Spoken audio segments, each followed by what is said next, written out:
Notebook. Written in blood. In a quiet rural area of America, in the middle of a forested land, a dark history was hidden behind the cold and frightening walls of a former mental hospital that was said to have been abandoned for a long time. I heard this story firsthand. The narrator could not hide the tremor in his voice and the terror in his eyes. "You know," he began, "I went in there once, with my two friends next to me. It was all a thing of the past, but the fear I felt there still follows me in my dreams." When they arrived at the hospital, the building's exterior, even with its collapsed walls and moss-covered windows, seemed like a warning not to go inside.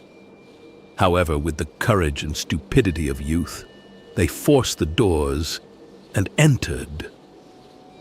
Contrary to rumors, there were no ghosts or shadows around, just dust, darkness, and empty silence. But this changed in a very short time. The first strange thing started in an old file room. One of his friends was going through a worn notebook they found on a broken shelf. What was written on the pages of the notebook was so terrible that it strained their minds.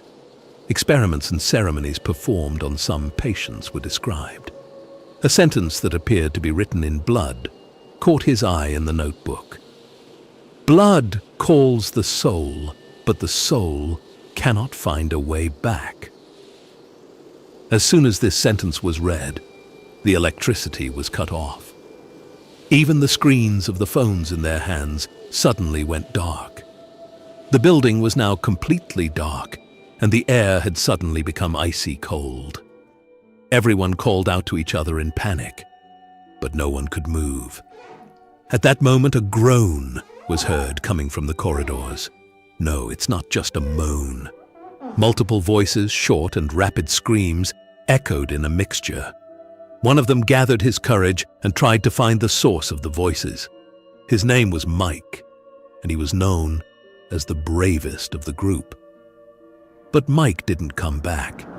In its place came an even more terrifying scream, echoing from a pitch-black corridor. When we heard that voice, we all froze. We decided to look for Mike, but we had only taken a few steps when we heard the sound of something falling to the ground. There, at the end of the corridor, we saw Mike. But this wasn't the Mike we knew. His eyes were completely black, and his body was shaking. The following words fell from his lips. "He was here. He's watching us." Even now, when I remember these words, my blood runs cold. We decided to escape, but the building wouldn't let us go. The doors closed, and the walls seemed to move. We had to go down to the basement. I don't want to say more, but much more terrible things happened there.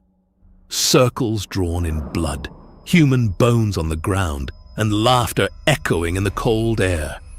We felt like we were being ripped from our own souls. I finally somehow managed to get out, but the others, I had to leave them there. I still see that night in my dreams.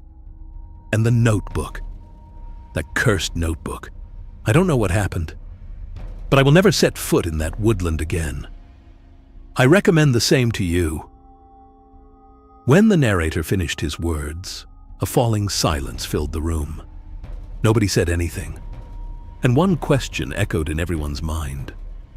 What if this story really happened?